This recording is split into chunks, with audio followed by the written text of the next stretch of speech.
Good morning, students. Welcome in your civics class. Now we are continuing the chapter 6, political parties. As in previous tutorial, we have done the challenges of the political parties. Means what are the challenges? What are the shortcomings of the political parties? Now today we shall do how can parties be reformed. Means the whatever the challenges the political parties they have, whatever the shortcomings the political parties have, how can be removed.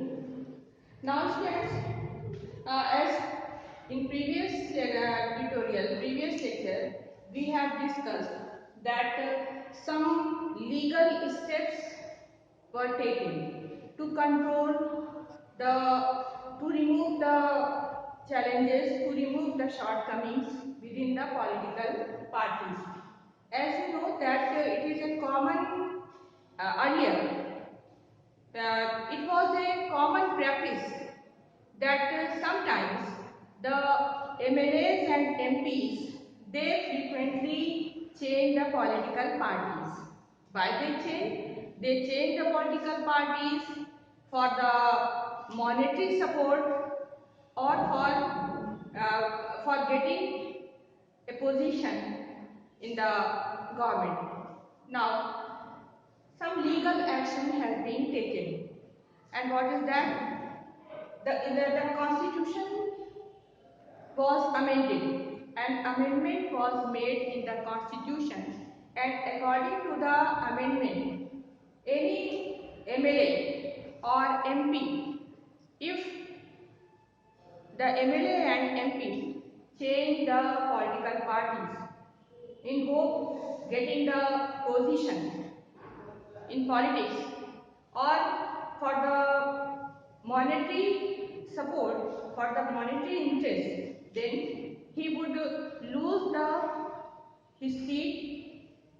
He would, the MLA who will change the political party, if he will change the political party, he will lose the seat. It's alright. So this practice that was known as defection.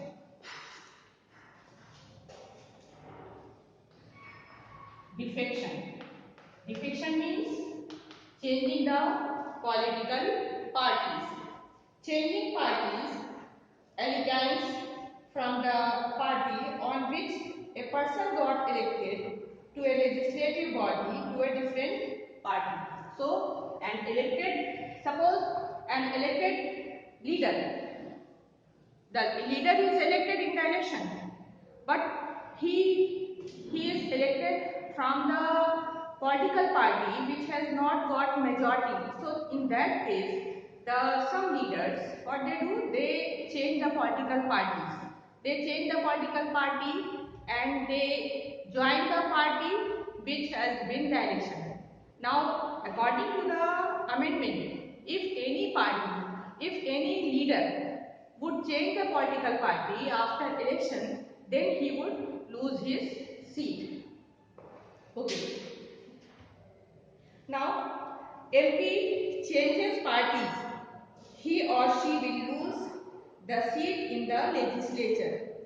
This new law has helped bring defection down. So, defection, that is very bad practice and it was commonly practiced by the MLAs and MPs. They change the political party. Defection means to change the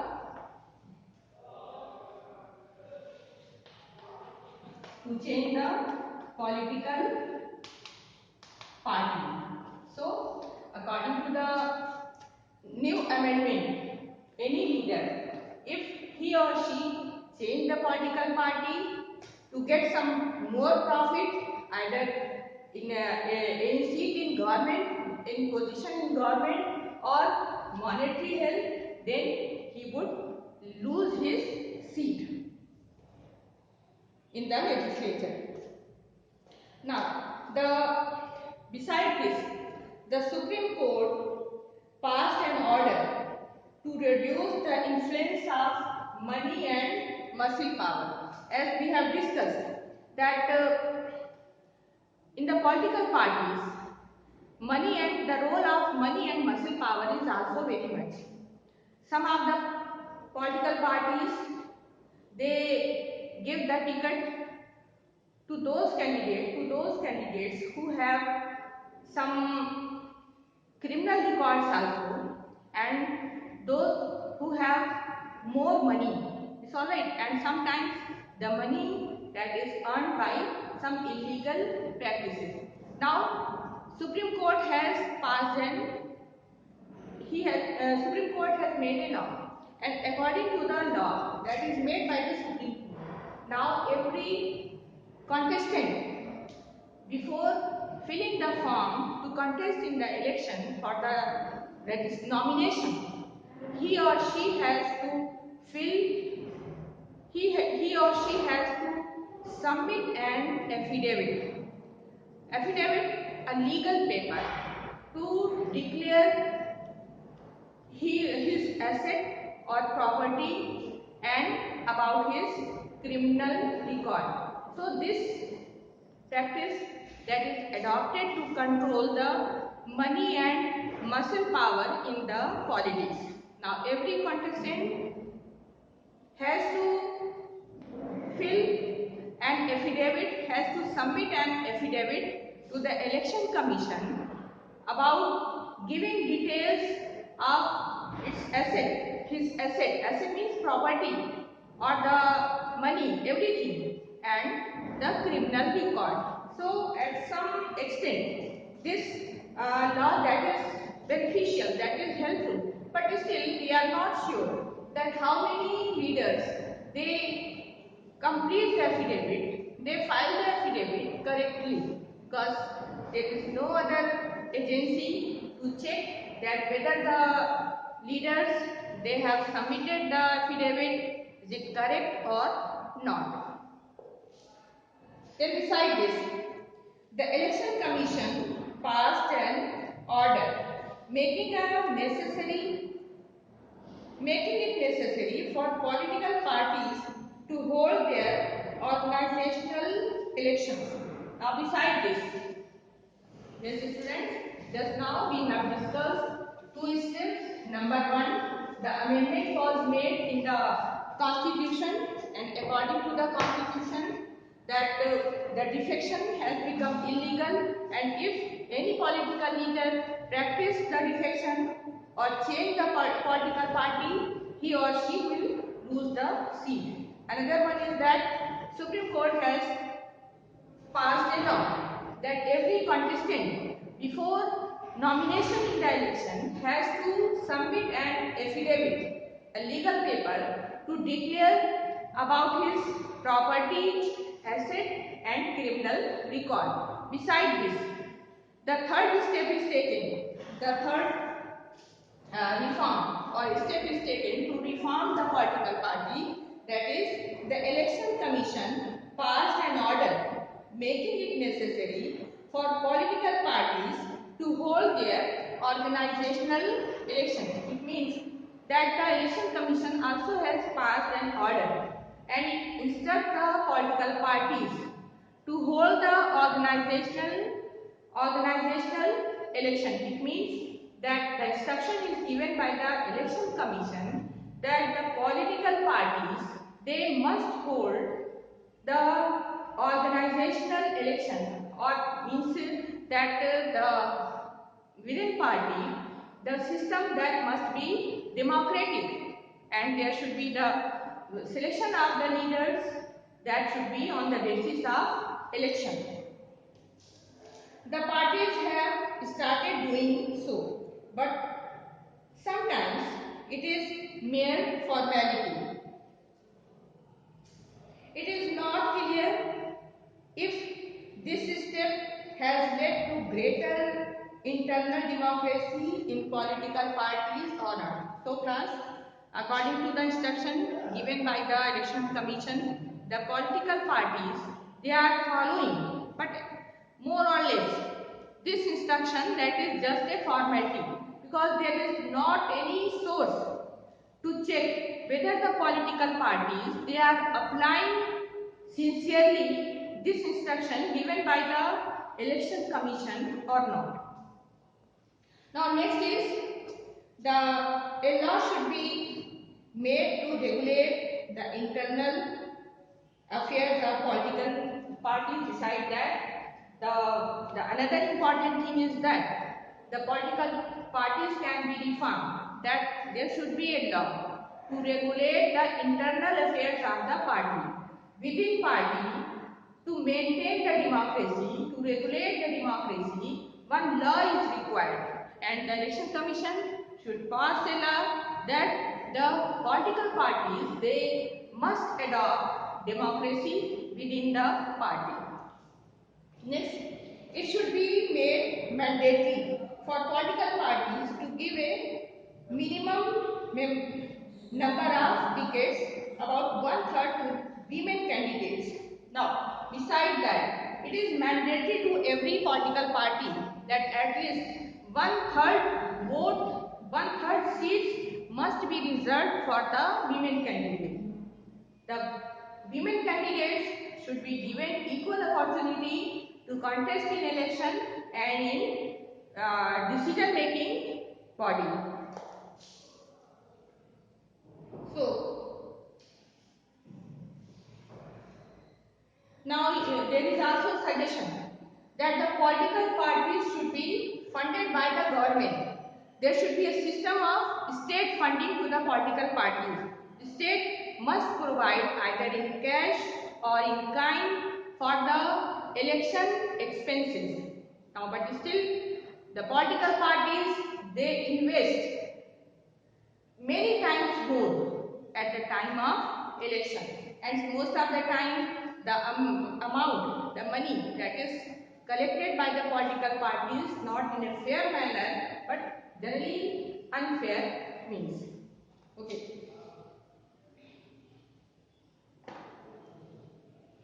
Now students, we have discussed many of the suggestions, some laws and some suggestions, but still the political parties are needed to accept all these suggestions or to practice all these steps very sincerely and with loyalty. Now there are two other ways in which political parties can be reformed. Number one, people can put pressure on political parties. This can be done through petitions, publicity and agitations. Ordinary citizens, pressure group and movement and the media can play an important role in this direction. If political parties feel that they would lose public support by not taking up reforms, they would become more serious.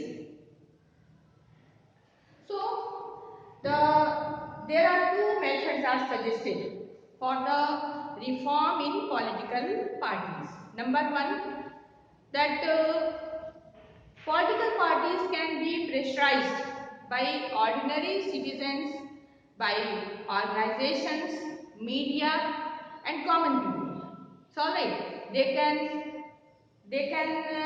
file petitions, they can criticize, and they can make publicity and agitation.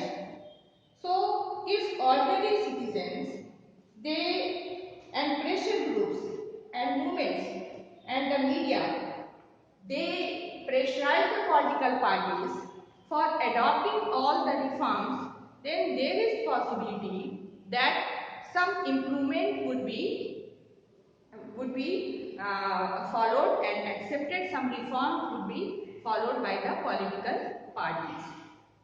And another way is that political parties can improve if those who want to join political parties, the quality of democracy depends on the degree of the public participation.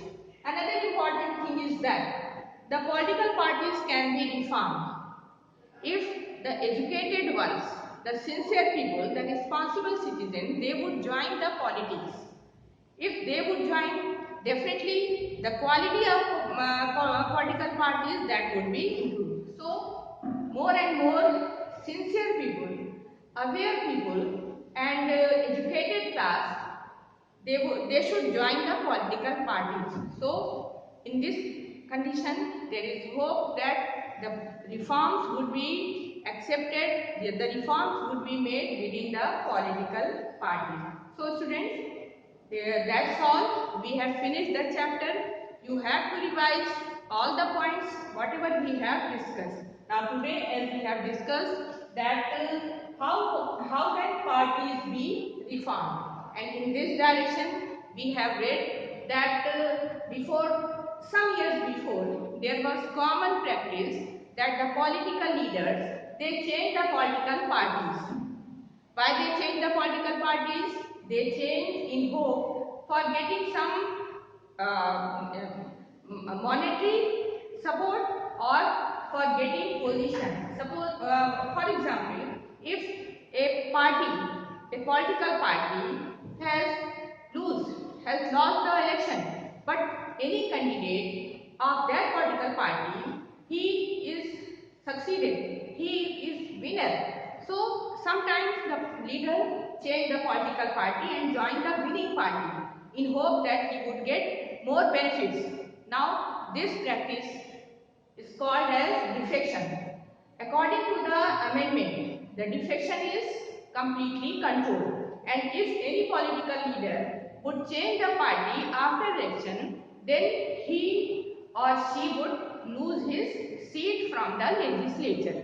The another reform, that is in this direction, another reform is made by Supreme Court, and now Supreme Court has made mandatory for every contestant that he or she has to file an affidavit, submit an affidavit declaring about his or her property or asset and the criminal records. But still, we are not sure that all the candidates they correctly or truthfully give the details about their criminal records and about their property. So besides that, some other steps are also there. For example, the election commission has made it mandatory that within political party there must be election. Election commission has given the direction that within political party there must be regular election, and all the details should be given to election commission, and women, there should be the one third the total number of contestants, there should be one-third majority of women candidates. So women also should be given opportunity to contest in election and in decision-making body. So these are the suggestions given by the election commission. But besides that, there are two more options, and one is that the common people, pressure groups, media, they can pressurize the political party. How can they pressurize the political party? Like they can file the petition, they can form the public opinion, and they can ask questions. Another is that the educated people or sincere people should also join the politics. So class, we have finished the chapter. Now the questions we shall discuss in next lecture. Okay? Thank you. Have a nice day.